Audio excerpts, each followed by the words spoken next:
गांव के किनारे एक छोटा सा घर था जहां एक बुजुर्ग आदमी अपने पालतू कुत्ते मोती के साथ रहता था। वह आदमी काफ़ी बूढ़ा हो चुका था और उसकी सेहत भी ठीक नहीं रहती थी। घर के आसपास के लोग अक्सर उसे अकेला देखते थे, लेकिन उसका कुत्ता मोती हमेशा उसके साथ रहता था, उसकी देखभाल करता और उसकी रक्षा करता। मोती का आदमी से अटूट लगाव था। जब आदमी बाहर जाता, मोती उसके साथ होता। जब वह बिस्तर पर सोता, मोती उसके पैरों के पास बैठा रहता। हर रात जब बूढ़ा आदमी सोता, मोती दरवाजे पर पहरा देता, जैसे उसे अपने मालिक की सुरक्षा का ही ध्यान हो। गांव के लोग कहते थे, अरे इस आदमी को तो किसी की ज़रूरत ही नहीं, उसका कुत्ता ही उसके लिए सब कुछ है। एक दिन जैसे ही सूरज ढलने को आया, अचानक एक गहरा सन्नाटा छा गया। बूढ़ा आदमी अपने बिस्तर पर लेटा था और उसके सांसों की आवाज़ धीमी होती जा रही थी। मोती उसके पास बैठा था। उसकी आंखों में कुछ अनहोनी का आभास था। वो बेचैन होकर इधर उधर दौड़ने लगा, जैसे उसे किसी बड़ी मुसीबत की आहट हो। तभी अचानक कमरे में एक अजीब सी हवा चली और सामने एक शख्स प्रकट हुआ। वो लंबा, डरावना और एकदम काला कपड़े पहने हुआ था। मोती को उसकी उपस्थिति अजीब लगी, लेकिन उसने गुर्राने के बजाय उसे ध्यान से देखा। वह व्यक्ति और कोई नहीं बल्कि खुद यमराज थे। यमराज आए थे उस बूढ़े आदमी की आत्मा को लेने। उन्होंने बूढ़े आदमी की ओर देखा और फिर कुत्ते की ओर।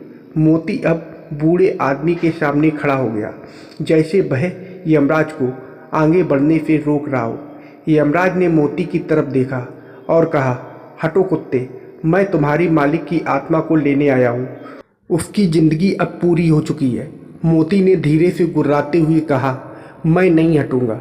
मेरे मालिक ने मुझे अपनी सुरक्षा के लिए रखा है। जब तक मैं यहाँ हूँ, कोई उसे ले जा नहीं सकता। यमराज थोड़ी देर तक मोती की हिम्मत और वफादारी को देखते रहे। फिर उन्होंने गंभीर आवाज़ में कहा, तुम समझते नहीं हो कुत्ते, यह कुदरत का नियम है। जिसका समय पूरा हो गया है उसे जाना ही पड़ेगा। मैं सिर्फ अपना काम कर रहा हूँ। मोती ने सिर झुका लिया, लेकिन फिर भी उसने मालिक के पास से हटने को तैयार नहीं हुआ। वह सोच में पड़ गया कि आखिर वह क्या कर सकता है। उसके पास शक्ति तो नहीं थी कि यमराज को रोक सके, लेकिन उसकी वफादारी उसे हार मानने नहीं दे रही थी। यमराज, मोती ने विनम्रता से कहा, अगर मेरा मालिक चला गया तो मेरा क्या होगा? मैं तो उसकी सेवा के लिए ही बना हूँ। अगर यह नहीं रहा तो मेरी ज़िंदगी का क्या मतलब होगा? यमराज ने उसकी बात सुनी और फिर नरम पड़ते हुए कहा, तुम्हारी वफादारी सचमुच अद्भुत है। ठीक है, मैं तुम्हें एक मौका देता हूँ। अगर तुम मुझे यह साबित कर सको कि तुम्हारी मालिक की ज़िंदगी में अभी कुछ बाकी है, तो मैं उसे कुछ और समय दे दूँगा। लेकिन अगर तुम असफल हुए तो तुम्हें उसे मेरे साथ जाने देना होगा। मोती ने बिना सोचे हामी भर दी। वह अपने मालिक को बचाने के लिए कुछ भी करने को तैयार था। यमराज ने एक शर्त रखी, तुम्हें 3 सवालों के सही जवाब देने होंगे। अगर तुमने सभी सवालों का सही जवाब दिया तो तुम्हारे मालिक की ज़िंदगी बढ़ा दी जाएगी। अगर नहीं तो मैं उसे अभी ले जाऊंगा। पहला सवाल यमराज ने पूछा, कुत्ते बताओ, संसार में सबसे कीमती चीज़ क्या है? मोती ने सोचा। उसके मन में कई जवाब आए, धन, भोजन, आराम। लेकिन फिर उसने अपने मालिक की ओर देखा, जो उसे हमेशा प्रेम से खाना देता, उसके साथ वक्त बिताता। और मोती को समझ में आया कि जवाब क्या है। उसने कहा, सबसे कीमती चीज़ प्रेम है।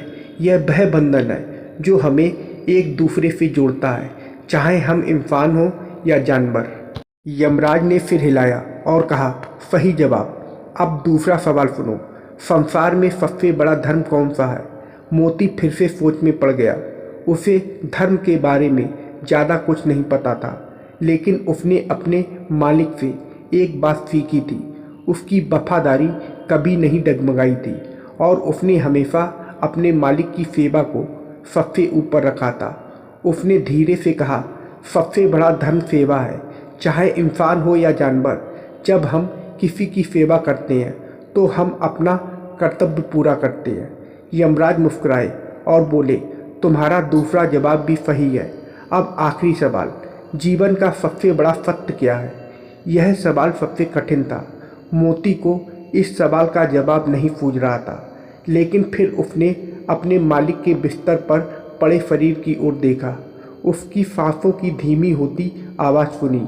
उसने यमराज को देखा और कहा, जीवन का सबसे बड़ा सत्य मृत्यु है। चाहे हम कितना भी बचने की कोशिश करें, एक ना एक दिन हर किसी को इस सत्य का सामना करना पड़ता है। यमराज ने संतोषपूर्वक सिर हिलाया। तुमने तीनों सवालों का सही जवाब दिया है। मैं तुम्हारे मालिक को कुछ और समय दे दूंगा, लेकिन याद रखना, यह समय भी एक दिन खत्म होगा। मोती ने राहत की सांस ली। यमराज धीरे धीरे अदृश्य हो गए और बूढ़ा आदमी धीरे धीरे जागने लगा। उसकी सेहत में थोड़ा सुधार हुआ और वह थोड़ा और जीने के लिए तैयार था। मोती अब और भी सतर्क हो गया। वह जानता था कि उसके मालिक के पास ज़्यादा समय नहीं बचा है, लेकिन जब तक वह जीवित रहेगा, मोती उसके साथ रहेगा, उसकी सुरक्षा करेगा और उसके अंतिम दिनों में उसके साथी बनेगा। यह कहानी गांव में तेज़ी से फैल गई। लोग कहते थे कि उस कुत्ते ने मौत को भी टाल दिया, क्योंकि उसकी वफादारी और प्रेम अद्वितीय थे। मोती और उसका मालिक अब पहले से भी ज़्यादा एक दूसरे से जुड़े हुए थे। उनका बंधन जीवन और मृत्यु से भी ऊपर था। समय के साथ बूढ़ा आदमी फिर से बीमार हो गया, लेकिन इस बार मोती ने कोई सवाल नहीं पूछा, कोई बहस नहीं की। वह जानता था कि यमराज का समय आ चुका था, और जब यमराज फिर से आए तो मोती शांत था। उसने अपने मालिक को जाने दिया, लेकिन उसकी आंखों में कोई दुख नहीं था, क्योंकि वह जानता था कि उसने अपने कर्तव्य को पूरी तरह निभाया है। यमराज ने इस बार मोती की ओर देखा और मुस्कुराए। तुमने अपने मालिक को जाने दिया कुत्ते, अब तुम्हारा काम पूरा हो गया है। मोती ने सिर झुका लिया। वह जानता था कि उसका समय भी अब नज़दीक आ रहा है, लेकिन उसे कोई अफसोस नहीं था। उसने अपनी ज़िंदगी का सबसे बड़ा कर्तव्य निभाया था, वफादारी और प्रेम। कुछ दिनों बाद मोती भी चुपचाप बूढ़े आदमी के बगल में लेट गया और हमेशा के लिए सो गया।